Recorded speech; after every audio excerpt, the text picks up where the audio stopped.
Battalion ইয়াতে স্থাপন কৰিব গৈ আছে, কেনেধৰণে আপোনালোকে লৈছে? আমি নিশ্চিতভাৱে সকলোৱে আনন্দিত হৈছোঁ। ডিমৰীয়াবাসী ৰাইজে উচ্ছেদিত ভূমিত দশম আৰক্ষী যিটো চাউনি পাতিব বিচাৰিছে চৰকাৰে, এইটোক আমি আনন্দ জনাইছোঁ আৰু সকলোৱে একেলগে পেলাই আমি আজি আদৰণি জনাইছোঁ এই সিদ্ধান্তক। এইকাৰণে যে ইয়াত উচ্ছেদিত যি জেগা আছে সেই জেগাত মানুহবিলাকে আমাৰ খিলঞ্জীয়া মানুহৰ তাত অৱস্থা নাই। এতিয়া অন্ততঃ আমি তাত আৰক্ষী চাউনি হ'লে আমাৰ মানুহখিনি স্থানীয় মানুহবিলাকে নিৰাপত্তা পাব আৰু নিৰাপত্তা হ'ব বুলি আমি আশা কৰোঁ, 100% আশা কৰোঁ। আৰু তেতিয়াহে আমাৰ মানুহৰ স্বাৰ্থ সুৰক্ষিত হ'ব। নহ'লে ইয়াত তেওঁলোকৰ উৎপাত যিটো আছে, উচ্ছেদিত কৰাৰ পিছতো তেওঁলোকে আকৌ ভয় ভাবুকি দিবৰ কাৰণে আমাৰ মানুহবিলাকক, স্থানীয় মানুহবিলাকক তেওঁলোকে সদায় ভাবুকি দি আছে। এই ভাবুকিৰ পৰা আমি পৰিত্ৰাণ পাবৰ কাৰণে আমি এই সিদ্ধান্তক আমি আদৰণি জনাইছোঁ।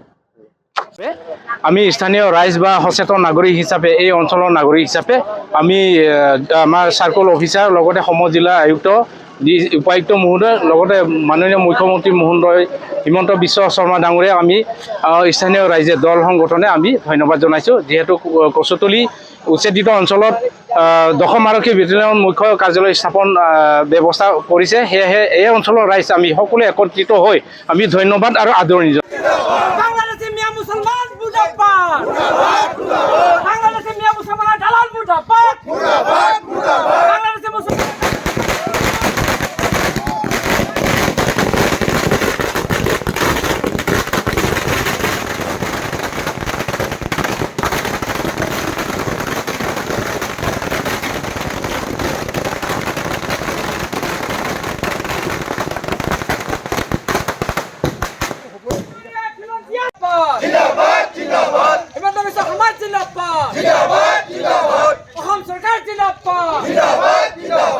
বেটেলিয়ান ইয়াতে স্থাপন কৰিব গৈ আছে, কেনেধৰণে আপোনালোকে লৈছে?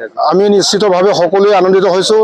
ডিমৰীয়াবাসী ৰাইজে উচ্ছেদিত ভূমিত দশম আৰক্ষী যিটো চাউনি পাতিব বিচাৰিছে চৰকাৰে, এইটোক আমি আনন্দ জনাইছোঁ আৰু সকলোৱে একেলগে পেলাই আমি আজি আদৰণি জনাইছোঁ এই সিদ্ধান্তক। এইকাৰণে যে ইয়াত উচ্ছেদিত যি জেগা আছে সেই জেগাত মানুহবিলাকে আমাৰ খিলঞ্জীয়া মানুহৰ তাত অৱস্থা নাই। এতিয়া অন্ততঃ আমি তাত আৰক্ষী চাউনি হ'লে আমাৰ মানুহখিনি স্থানীয় মানুহবিলাকে নিৰাপত্তা পাব আৰু নিৰাপত্তা হ'ব বুলি আমি আশা কৰোঁ, 100% আশা কৰোঁ। আৰু তেতিয়াহে আমাৰ মানুহৰ স্বাৰ্থ সুৰক্ষিত হ'ব।